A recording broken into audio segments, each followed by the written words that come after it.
You get Jaws out there. Now you think it's safe. No, Jaws ain't the epitome of greatness. There's something out there much bigger. Yes, you got it. And here comes Superbud. Come through to snatch it up. All is well in the world, right? Or wrong. You forget the Megalodon. Bud might have caught Jaws in the ichthyosaur, but he ain't ready for the Megalodon. And that's the big Spence, the Megalodon. Matter of fact, he ain't even a Megalodon. Errol Spence is the biggest. How can you measure what ain't been measured before?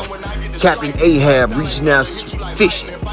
You gonna catch something that you ain't mean to catch right there, because you can't catch the uncatchable, the Leviathan. Earl, the true Spence, strap season, man down, smoking on Bud tour.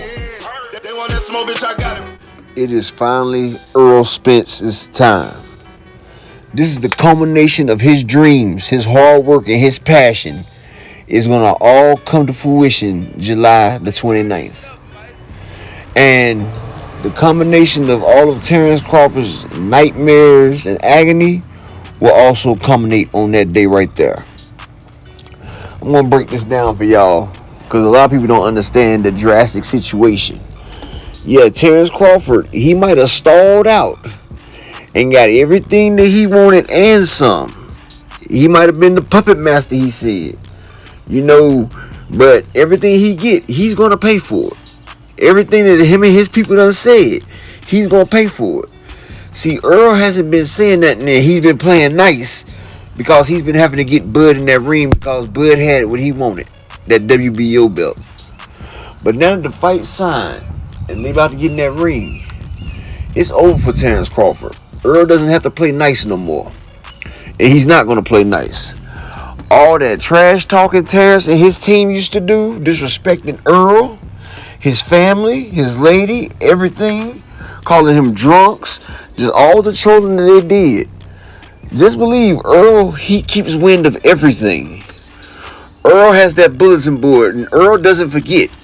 And Earl is the truth. When he say he's going to do something, he's done showed. That's all he do.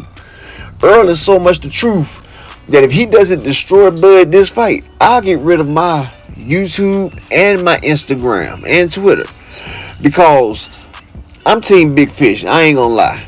I started my page because of Errol Spence last year. Because I felt like he wasn't getting the recognition that he deserved. And there was a lot of boxing out there that people don't really see. And I figured that if they can sit there, I can give a real insight since I used to box as well. But people don't realize, ever since that Ugas fight, see, they thought Earl was going to go back to his fat camps. Earl's been in training since the Ugas fight. He went straight out that Ugas fight into training. He's been training this whole time. Earl has a single goal. He has discipline. And he's been focusing on that title. Undisputed. So he can get the 154. See, Terrence Crawford thought he was having fun and everything. But what he did was make it hard on himself.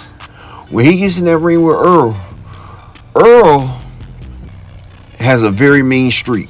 If you watch any of Earl's fights, Earl, he's a psychopath. Earl, he might smile and look all, nice and everything, but Earl is very mean. Earl will destroy you. It's nothing like breaking another person is what Earl does. Earl tries to get in there and he tries to hurt you. Even when you seen the video of him and his homeboy playing, when his homeboy hit him, and then Earl started hitting him in the body, and that was him playing with his people. Earl has a vicious streak. That's why his dad got him into boxing, because Earl was a fighter. Earl has a vicious streak. And if you watch the way he do people in the ring, when he starts putting pain on people, Earl starts smiling. You see the smile and you see the glint in his eyes. He starts to get happy. And see, all this training and stuff Earl's doing is so he can put pain on Terrence Crawford. And Terrence Crawford knows this. He knows in his heart of hearts that he can't mess with Earl. But Terrence Crawford was trapped in the corner. Him and his team, they done talked so much junk. That's why they stalled this fight out over a year. Because there's nowhere else to go. He's done said everything he said. Everybody's done put the pressure on Terrence Crawford, so he had to accept the fight. or might not end up making the Hall of Fame because he didn't have his one big fight. And even though they have that rematch clause, it won't be no rematch. Earl's going to beat this man so bad, he's not going to want a rematch, and definitely won't be able to have a rematch by December. Notice the tone has changed in the Crawford camp. You don't hear Bomac talking all the stuff that he used to talk before. And honestly, I believe Terrence has pride. I can't take that from him. And he's competitive. So he's going to go out there and he's going to try to fight Earl. And he's going to try to step to Earl. And see, his fans has messed it up to the fact because nobody talks about him outboxing Earl. They always talk about him knocking Earl out. And they talk about how he's the power puncher. For one, Terrence Crawford has only one spark knockout, and that's against David Avanesian. And that was because his gloves was messed up. And they talk about his 11-fight KO streak. Okay, but what about before that KO streak? Before the Mikey Garcia fight, Errol Spence was on a 11-person KO streak. Well, people forget that. And he was KOing people like Ocampo, Lamont Peterson, future Hall of Famer Lamont Peterson, Kell Brook, Leonard Bundu, Chris Van Heerden, Chris Algieri. I mean, Earl was knocking out former champions. Yes, he was knocking out people and sparking them.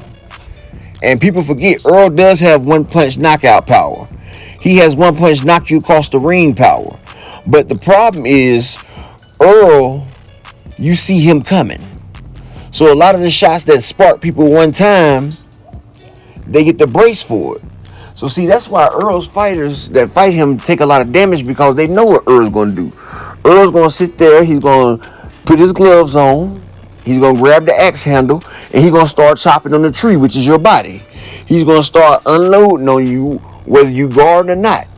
And the problem is with that, Terrence Crawford, he's going to try to slip it in, but Crawford's biggest problem is he likes to loop his shots. He likes to throw the loop in the hooks. Sorry about that. He likes to throw them looping hooks. He likes to throw the little uppercuts and everything, but Crawford's shots be looping. Earl has a straight, crisp jab. And the way Kell Brooks messed up Crawford, I had 3 rounds with that jab. It's not looking good. It's not looking good. Plus, Crawford is very chinny. The same way he got in there with Gamboa and Igis Calvalasas when they was in there in the mix. He get in the mix like that with Earl. Earl's going to hit him like he hit Sean Porter and send him up out of there. The same way Victor Postol was in there hitting Crawford with them same hooks. You can't take them shots from Earl. Earl's going to do something to you. Plus, Earl got them thudding shots, and Bud's body ain't going to be able to take that pain.